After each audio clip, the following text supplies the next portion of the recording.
They're killing people every day. When it comes to organized crime, That no mercy mentality. the Gangster Disciples are towards the top of any law enforcement list. Discipline, very organized. They had a hierarchy just like a military does. Controlling certain streets since the 1960s across several states. They were one of the biggest gangs in Chicago dealing drugs. And just last month, 7 alleged leaders of the infamous gang were arrested. It is a big deal. One of them, originally from here in the Commonwealth, about 100 miles east of Louisville.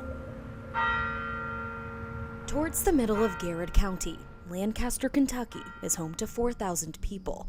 And at one point, that included 51-year-old Warren Griffin, a Gangster Disciples board member and one of its highest-ranking national leaders.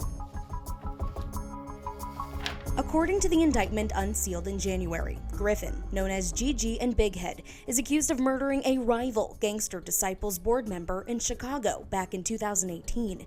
Federal prosecutors filed the indictment alleging he was conspiring with another board member, who was also arrested.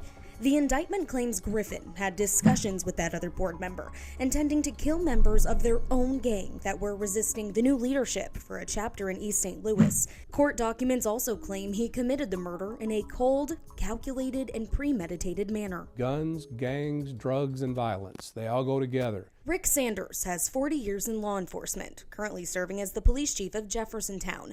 Prior to that, he was Kentucky's police commissioner, and more than 20 years before that, he was working for the DEA in Chicago as the special agent in charge. I quickly learned that the gangs were our biggest problem. The Gangster Disciples were very much a part of that. The GDs have 25 to 50,000 members in 31 states and 110 cities, according to the Department of Justice. They identify themselves with the 6-point Star of David, the number 360 in the center, and pitchforks coming out the top.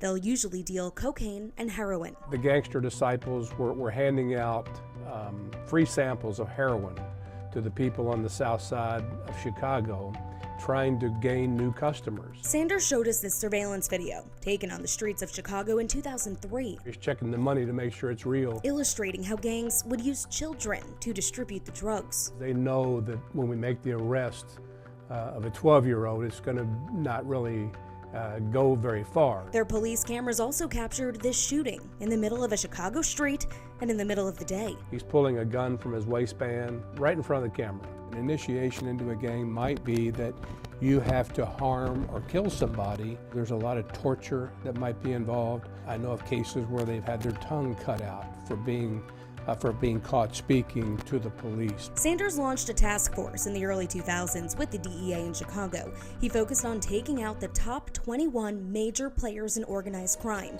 GDs included. They got more than half. By arresting these particular kingpins, we're actually taking off a lot of drugs, but more importantly, we were stopping a lot of the violence. Though, decades later, he's forced to shake his head once again, knowing there's been an uptick in killings in his own hometown. The violence that we're seeing now concerns me. This is a different Louisville, and if we don't pay attention and do something about it, then it's going to be out of control. For a long time, Louisville denied we had gangs, and I said it then and I say it now. That's the wrong thing to do. We have to recognize and be transparent that we have gangs. He says if it's not addressed, we're going to become Chicago, and we're going to get worse, not better.